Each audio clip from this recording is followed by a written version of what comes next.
Bismillahirrahmanirrahim. Assalamualaikum warahmatullahi wabarakatuh.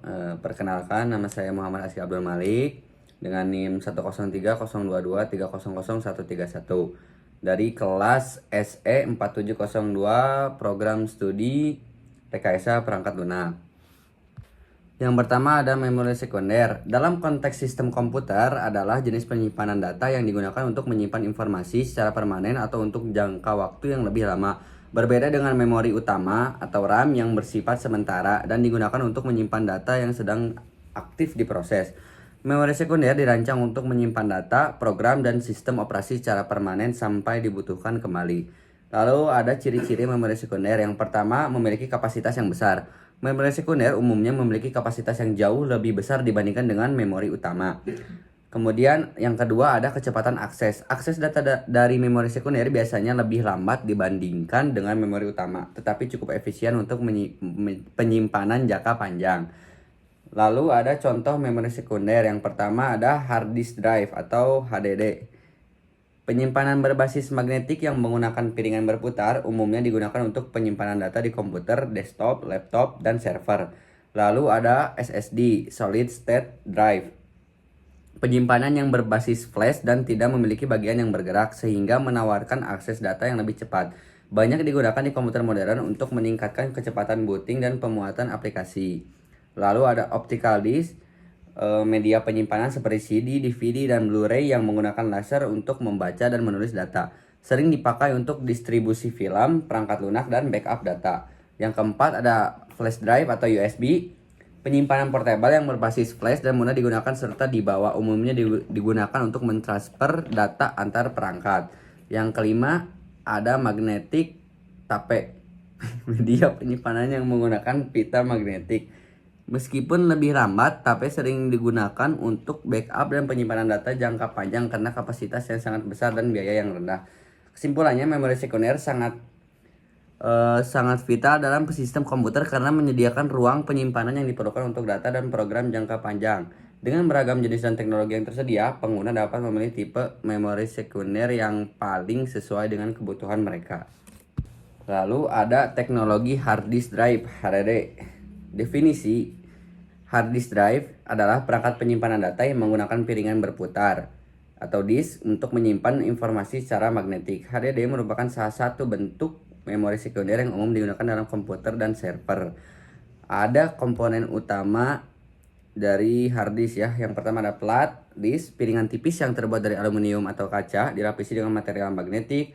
Data disimpan dalam bentuk pola magnet pada permukaan plat ini. Kemudian yang kedua ada head, baca atau tulis, alat yang bergerak di atas permukaan plat untuk membaca dan menulis data. Setiap plat memiliki satu head untuk setiap sisi. Lalu ada motor spindle menggerakkan plat untuk berputar dengan kecepatan yang ditentukan, misalnya 5.400, 7.200 atau 10.000 rpm. Lalu ada sistem aktuator untuk mengontrol pergerakan head baca tulis sehingga dapat bergerak ke posisi yang tepat pada plat. Lalu ada antarmuka, protokol yang digunakan untuk menghubungkan hard disk dengan komputer seperti SATA, serial ATA atau SCSI, Small Computer System Interface. Lalu cara kerjanya yaitu pengputaran plat. Saat hard disk dihidupkan, motor spindle memutar plat dengan kecepatan tinggi. Lalu yang kedua posisi head baca tulis bergerak ke lokasi yang tepat di atas plat menggunakan sistem aktuator. Lalu yang ketiga ada pembacaan dan penulisan data. Ketika head berada di posisi yang benar, data dapat dibaca dari atau ditulis ke plat. Proses ini melibatkan perubahan pola magnet pada permukaan plat. Kemudian ada kelebihan dari hard disk yaitu memiliki kapasitas yang besar. Hard disk dapat menyediakan kapasitas penyimpanan yang sangat besar dengan biaya per gigabyte yang lebih rendah dibandingkan teknologi penyimpanan lainnya. Lalu ketersediaan hard disk telah ada selama beberapa dekade dan merupakan pilihan yang umum untuk penyimpanan data dalam banyak aplikasi. Lalu kekurangannya yaitu kecepatan akses. Akses data dari hard disk lebih lambat dibandingkan dengan SSD karena ada bagian yang bergerak dan waktu yang dibutuhkan untuk memutar plat. Kemudian ada kerentanan, hard disk lebih rentan terhadap kerusakan fisik akibat guncangan atau getaran karena komponen mekaniknya. Lalu ada konsumsi energi. Hard disk cenderung menggunakan lebih banyak energi dibandingkan SSD, terutama saat beroperasi. Lalu di aplikasi, hard disk banyak digunakan dalam berbagai aplikasi termasuk komputer, desktop, dan laptop untuk penyimpanan data. Kemudian ada server untuk menyimpan database dan aplikasi, lalu ada sistem penyimpanan eksternal untuk backup dan pemulihan data. Jadi kesimpulannya, hard disk merupakan teknologi penyimpanan yang andal dan ekonomis untuk menyimpan data dalam jumlah besar. Meskipun lebih lambat dibanding dengan SSD, hard disk tetap menjadi pilihan yang populer di banyak lingkungan karena kapasitas dan biaya yang menguntungkan. Lalu ada teknologi solid state drive atau SSD. Definisi SSD adalah perangkat penyimpanan data yang memanfaatkan memori flash NAND untuk menyimpan informasi. Berbeda dengan hard disk, SSD tidak memiliki bagian bergerak sehingga menawarkan performa yang lebih unggul.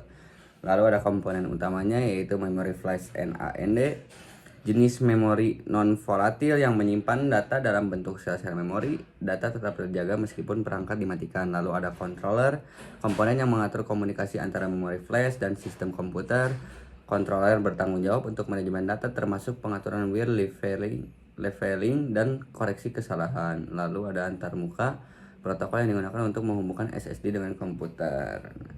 Lalu ada cara kerjanya yaitu penyimpanan data dituliskan ke dalam sel-sel memori flash NAND. Setiap sel dapat menyimpan satu atau lebih bit informasi tergantung pada jenis sel, SLC, MLC, TLC, QLC. Lalu yang kedua ada pengaksesan data. SSD dapat mengakses data secara langsung tanpa perlu memutar piringan atau menggerakkan kepala baca atau tulis seperti pada hard disk. Hal ini menghasilkan waktu akses dan kecepatan transfer data yang jauh lebih cepat. Lalu ada manajemen data. Controller SSD mengelola penulisan dan penghapusan data untuk meminimalkan keausan pada sel memori, serta melakukan pemeriksaan kesalahan untuk memastikan integritas data. Lalu ada kelebihan SSD yaitu sudah pasti memiliki kecepatan akses yang tinggi dibandingkan dengan hard disk ya. Lalu ada ketahanan tanpa bagian bergerak. SSD lebih tahan terhadap guncangan dan getaran, membuatnya lebih cocok untuk penggunaan portable. Lalu ada konsumsi energi yang rendah dibandingkan dengan hard disk. Nah, lalu kekurangannya yaitu biaya. Meskipun harga SSD semakin terjangkau, mereka masih lebih mahal per gigabyte dibandingkan dengan hard disk, terutama untuk kapasitas besar. Lalu daya tahan. Meskipun SSD lebih tahan lama, namun memori flash memiliki batasan jumlah siklus tulis sehingga ketahanannya bisa lebih terbatas pada penggunaan intensif. Dalam aplikasi SSD banyak digunakan dalam berbagai aplikasi termasuk komputer dan laptop modern untuk meningkatkan performa, kemudian server dan pusat data untuk pengolahan data yang cepat dan efisien. Lalu ada perangkat mobile seperti smartphone dan tablet untuk penyimpanan data yang cepat dan responsif. Kesimpulannya yaitu SSD adalah solusi penyimpanan yang efisien dan cepat, ideal untuk pengguna yang membutuhkan performa tinggi. Meskipun harganya lebih tinggi dibandingkan hard disk, keuntungan dalam kecepatan, ketahanan, dan efisien energi menjadikannya pilihan menarik dalam berbagai skenario penggunaan.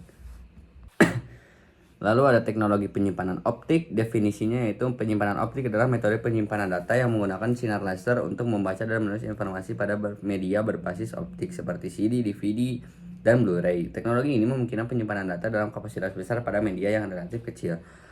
Jenis-jenis media optik yaitu yang pertama ada CD, kemudian ada DVD, kemudian ada Blu-ray disc. Yaitu ya beda-beda ya. CD itu memiliki kapasitas sekitar 700 MB, kemudian DVD memiliki kapasitas biasanya sekitar 4,7 GB untuk lapisan yang tunggal dan sampai 8,5 GB untuk lapisan ganda. Lalu untuk Blu-ray disc kapasitasnya jauh lebih besar yaitu mencapai 25 GB untuk lapisan tunggal dan 50 GB untuk lapisan ganda. Biasanya dirancang untuk penyimpanan video berkualitas tinggi dan data yang besar. Lalu cara kerjanya yaitu penyimpanan data disimpan dalam bentuk bit, cekungan, dan lens permukaan datar yang terukir pada lapisan reflektif di permukaan media. Lalu yang kedua ada pembacaan data. Ketika laser diarahkan ke permukaan disk, cahaya yang dipantulkan dari bit dan lens dianalisis untuk membaca informasi yang tersimpan. Yang ketiga ada penulisan data. Pada media yang dapat ditulis seperti CDR atau DVD-R, laser memanaskan permukaan untuk menciptakan bit sebagai cara merekam data. Proses ini bersifat permanen setelah selesai.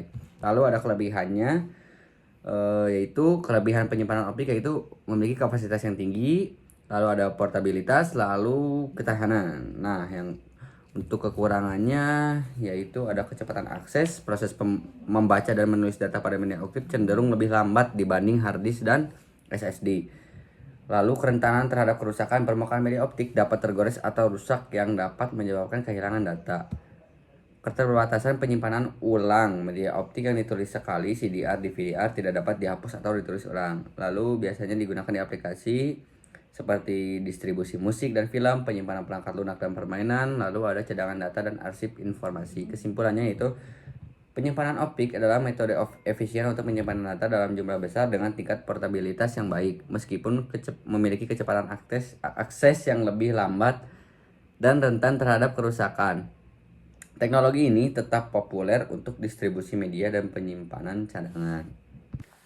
Lalu yang terakhir ada teknologi Redundant Array of Independent Disk. Definisinya yaitu teknologi yang mengintegrasikan beberapa hard disk atau SSD menjadi satu unit logis untuk meningkatkan kinerja, keandalan, atau keduanya. Dengan ini data dapat dibagi di antara beberapa disk untuk tujuan redundansi dan kecepatan. Ada jenis-jenisnya yaitu yang pertama yang stripping 0, mendistribusikan data secara merata di beberapa disk tanpa adanya redundansi. Kemudian ada mirroring 1, menyalin data yang sama ke 2 atau lebih disk. Kemudian ada yang 5, menggunakan metode stripping dengan paritas. Lalu 6, mirip dengan yang 5 tetapi memiliki 2 set paritas. Kemudian yang terakhir ada yang 10 atau RAID 1+0, kombinasi dari 1 dan 0, data di mirror dan kemudian di stripping, memberikan kecepatan serta redundansi, memerlukan minimal 4 disk. Cara kerjanya itu yang pertama distribusi data dipecah menjadi blok dan disebarkan di antara disk dalam array. Lalu ada paritas pada level ini yang menggunakan paritas seperti 5 dan 6, informasi paritas dihitung dan disimpan di disk. Lalu kelebihannya ada peningkatan performa, ada redundansi, dan kemudahan manajemen. Peningkatan performa dapat meningkatkan kecepatan akses data dengan membagi beban kerja di beberapa disk. Lalu redundansi, data yang disimpan dalam konfigurasi dapat tetap aman meskipun salah satu disk mengalami kerusakan.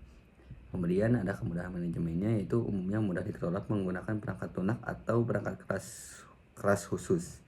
Lalu kekurangannya dari biaya, implementasi ini dapat mahal, terutama untuk level yang lebih tinggi yang memerlukan lebih banyak disk. Lalu kompleksitas, konfigurasi dan pemeliharaan sistem ini bisa menjadi rumit, memerlukan pengetahuan teknis. Yang terakhir, ada ketergantungan pada controller, memerlukan controller khusus, dan jika controller tersebut mengalami masalah, akses data bisa menjadi sulit. Lalu biasanya digunakan di aplikasi atau berbagai konteks termasuk server dan pusat data untuk menyimpan data yang cepat dan andal. Lalu ada sistem penyimpanan untuk video dan media digital yang memerlukan kecepatan tinggi. Lalu ada backup dan pemulihan data untuk menjaga integritas informasi. Jadi kesimpulannya, teknologi ini merupakan solusi yang efektif untuk meningkatkan keandalan dan kinerja penyimpanan data. Dengan berbagai level yang tersedia, pengguna dapat memilih konfigurasi yang paling sesuai dengan kebutuhan penyimpanan mereka, baik untuk meningkatkan kecepatan akses data maupun untuk memastikan keamanan data. Jadi sekian presentasi saya tentang materi memori sekunder. Kurang lebihnya mohon maaf. Apabila ada kesalahan untuk bisa dikoreksi. Selebihnya mohon maaf. Ditutup dengan doa. Robbana atina fid dunya hasanah wa fil akhirati hasanah wa qina adzabannar. Wassalamualaikum warahmatullahi wabarakatuh.